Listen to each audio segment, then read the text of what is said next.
네, 그래도 오늘은 이 제목을 보시고 미리 본문을 한번 정독하고 영생을 재생시키는 중이신 줄로 믿습니다. 오늘 본문부터는 갑자기 분위기가 확 바뀝니다. 지금까지는 그 예수님 탄생의 복된 소식만 전해왔는데, 즉 탄생과 경배에 대한 이야기였는데, 기쁨에 대한 이야기였는데, 오늘 본문의 이야기는 배척, 슬픔, 죽음의 이야기가 기록이 되어집니다. 마태복음의 저자는 여기에서 왜 베들레헴에서 탄생한 예수님이 이른바 베들레헴 예수라고 불리지 않고 나사렛 예수라고 불리게 되었는지 그 과정을 담담하게 보여줍니다. 오늘 본문을 읽은 우리들은 이 이야기를 읽으시면서 창세기에 나와 있던 요셉의 이야기, 그리고 모세의 출애굽 이야기를 염두에 두고 본문을 읽으시면 좀 더 이 마태복음의 이 저자의 의도에 가까이 다가갈 수 있지 않을까 생각해 보게 됩니다. 오늘 본문의 시작인 13절의 마지막 부분 정도를 보시면 애굽으로 피하여 라고 기록합니다. 애굽, 그러니까 이집트인데요. 제가 설교 시간에 몇 번 설명을 드린 것 같긴 하지만 이 부분을 다시 한번 짚고 넘어가려고 합니다. 이게 우리가 사용하는 성경이, 물론 지금 쓰는 성경은 히브리어를 바로, 그리고 헬라어를 바로 우리말로 번역해서 쓰고 있는 게 맞긴 하지만 이른바 습관, 관습이라는 게 남아 있지 않습니까? 우리나라에 처음 성경이 번역돼서 들어온 시절에는 중국어 한자로 된 성경을 우리말로 번역했었더랬습니다. 그리고 그때 쓰여졌던 지명이나 사람 이름이 지금도 그대로 쓰이는 겁니다. 그러니까 사실은 지금은 우리 그 한글 표기법에 따르면 이집트라고 기록해야 맞지만, 과거 우리가 예전부터 애굽 성경에서 불러오다 보니 그냥 애굽이라고 부르고 있는 겁니다. 아니, 그러면 중국 사람들은 왜 이집트를 애굽이라고 불렀을까 투덜대실 수도 있겠습니다만은 이게 발음의 차이입니다. 중국 사람들이 이집트라는 발음과 흡사하게 한자를 써놓은 게 우리가 읽고 있는 애굽이란 단어입니다. 그러니까 이런 거지요. 예전에 제가 학창시절에 홍콩 영화가 유행했었는데, 그 당시 홍콩 영화 하면 이른바 주윤발이 제일 잘 떠오르실 것 같습니다. 주윤발이란 이름은 우리가 한자를 우리식으로 읽으니까 주윤발인 겁니다. 근데 중국 사람들은 주윤발이라고 읽지 않고 똑같은 한자를 저오른파 이렇게 읽습니다. 그러니까 그분의 진짜 이름은 저오른파, 우리는 그냥 주윤발 이렇게 부르는 겁니다. 즉 한자를 보고 읽는 중국 사람들과 우리의 이 발음 차이가 있는 거지요. 그러니까 중국 사람들은 그들의 발음 중에 이집트와 가장 가까운 발음으로 쓰다 보니 애굽이라고 썼는데, 이걸 또 우리는 한자를 우리식으로 읽다 보니 애굽 이렇게 읽게 된 겁니다. 자, 어쩔 수 없이 이 습관이라는 게 남아 있으니까 성경을 번역하면서 이제는 이집트라고 번역해야 되지만 애굽 이렇게 아직까지 옛날 한자어의 습관이 남아 있다고 보시면 될 것 같습니다. 자, 애굽, 어쨌든 오늘날의 이집트고요. 구약 성경을 또 읽어가다 보면 애굽의 바로라는 명칭이 나오지요. 근데 정확하게 말하면 바로, 왕은 틀린 말입니다. 바로가 이집트의 파라오, 이집트의 왕을 달리 부르는 이름이 파라오인데, 이것도 마찬가지입니다. 파라오를 중국 사람들이 그들의 발음과 비슷하게 써놓은 게 바로라는 한자어고, 우리는 그걸 보고 그냥 바로 이렇게 읽은 것 뿐입니다. 자, 어쨌든 이제 본문 13절의 애굽, 이집트는 전통적으로 유대인들의 망명지로 이용되어 왔습니다. 그래서 열왕기상 11장 40절 또는 예레미야 41장 16절 이하를 보시면 될 것 같습니다. 어쨌든 기원전 20년경 이집트 역시 로마의 통치하에 들어가면서 예수님 시대의 헤롯 왕은 이집트에 대해선 아무것도 권한을 행사할 수가 없었습니다. 그러니까 도피처로 이집트가 이용될 수 있었겠지요. 자, 그 다음 조금 전에 제가 창세기의 요셉 이야기를 떠올리라고 말씀을 드렸는데, 꿈을 통해서 하나님과 교제하던 창세기의 요셉 모습 기억하시지요. 또 가족들을 결국은 먼저 이 창세기의 요셉, 먼저 이집트로 가서 팔려갔지만 총리가 되어지고 그의 온 가족을 이집트 땅으로 인도해서 그곳에 살게 만들었던 그 요셉의 모습, 그 모습이 오늘 이 마태복음에 있는 예수님의 아버지 요셉의 모습과 묘하게 겹쳐지는 부분들이 분명히 있습니다. 그리고 또 본문 15절을 보시면 주께서 선지자를 통하여 말씀하신 바 애굽으로부터 내 아들을 불렀다 함을 이루려 하심이라 기록하는데요. 이건 하나님께서 이스라엘에게 주셨던 사랑을 회상하던 호세아 선지자의 글을 인용한 겁니다. 호세아 11장 1절부터 4절까지에 나와 있는 내용인데, 여기를 보시면 호세아 선지자, 하나님이 그 아들 이스라엘을 사랑하셔서 마침내 이집트에서 불러내셔서 당신의 땅에서 살게 해주셨음을 상기시켜 주던 구절입니다. 즉 마태복음은 이 구절을 인용하면서 이제 예수님을 통해서 제2의 출애굽이 이루어질 것을 시사한다고 보면 됩니다. 옛적의 모세를 통해서 그 아들 이스라엘을 불러내신 하나님, 이제 그 아들 예수님을 불러내어서 새로운 역사를 시작하게 되는 겁니다. 그 다음 본문 16절은 아픈 역사를 보여줍니다.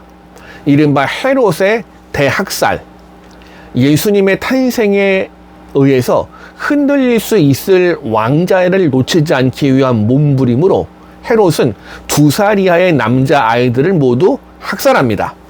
이 모습은 과거 모세의 출애굽 시대에 있었던 유대인 자녀 학살 사건을 떠올리게 합니다. 그러나 그 당시 파라오가 산파들에게 여자아이는 살리고 남자아이는 죽이라 했지만 산파들이 그 명령에 순종하지 않음으로 말미암아 실패한 것처럼 헤롯의 이 학살도 예수님을 통한 하나님의 구원 역사를 막을 수는 없었습니다. 물론 아직까지 헤롯의 대학살에 대한 그 역사적인 기록은 유대인 역사가 요세푸스의 이 기록에 잠깐 의지할 수밖에 없는데, 헤롯 대왕은 이미 이 당시에도 무고한 사람들을 종종 학살했음을 기록하고 있기도 합니다. 그 다음 이어지는 17절과 18절, 이 사건이 예레미야가 이미 선포했던 말씀이 이루어졌음을 보여줍니다.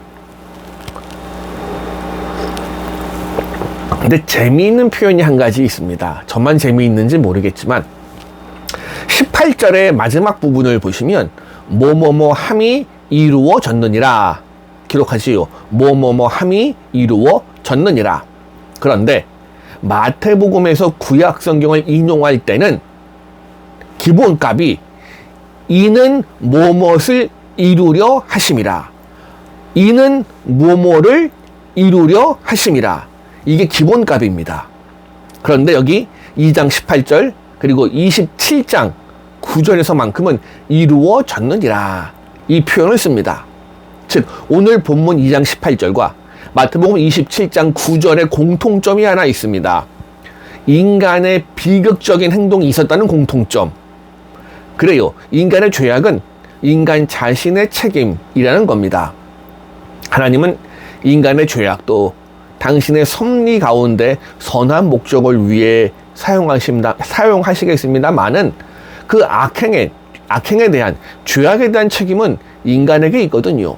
그래서 마태복음의 저자는 인간의 악행을 하나님이 미리 예고하고 하나님이 사주한 게 아님을 보여주기 위해서라도 여기 이 두 곳만큼은 표현을 좀 다르게 쓰고 있다고 보시면 될 것 같습니다.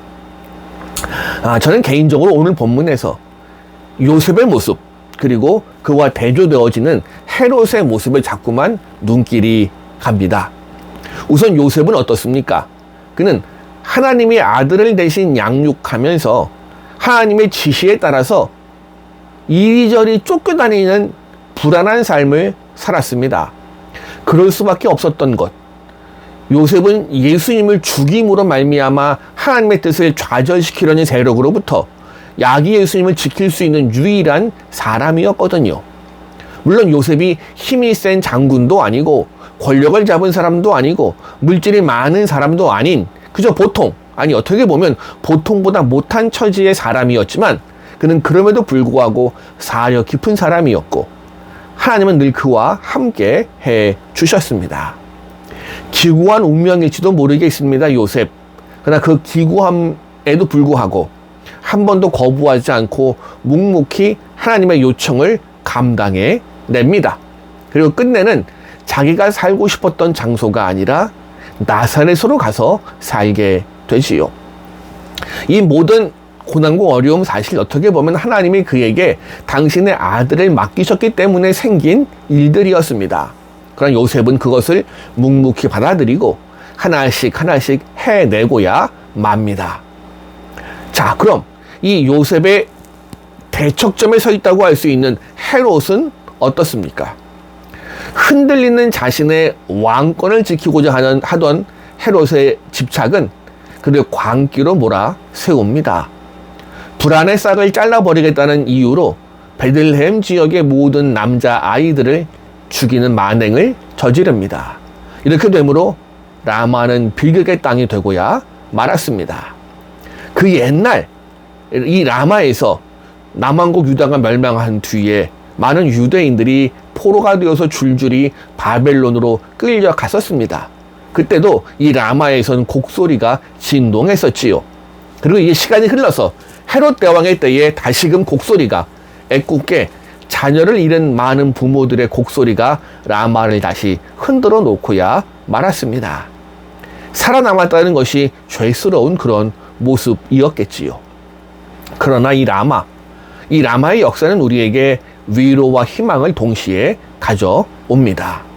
그 옛날 남왕국 유다가 패망하고 라마에서 많은 사람들이 바벨론으로 포로로 끌려감으로 말미암아 유다의 역사는 끝나고 하나님은 완전히 당신의 백성에게서 손을 뗀 것처럼 보였지만 그러나 시간이 흐른 뒤에 하나님 그분은 끌려갔던 백성들을 다시 고국으로 돌려 보내셨습니다.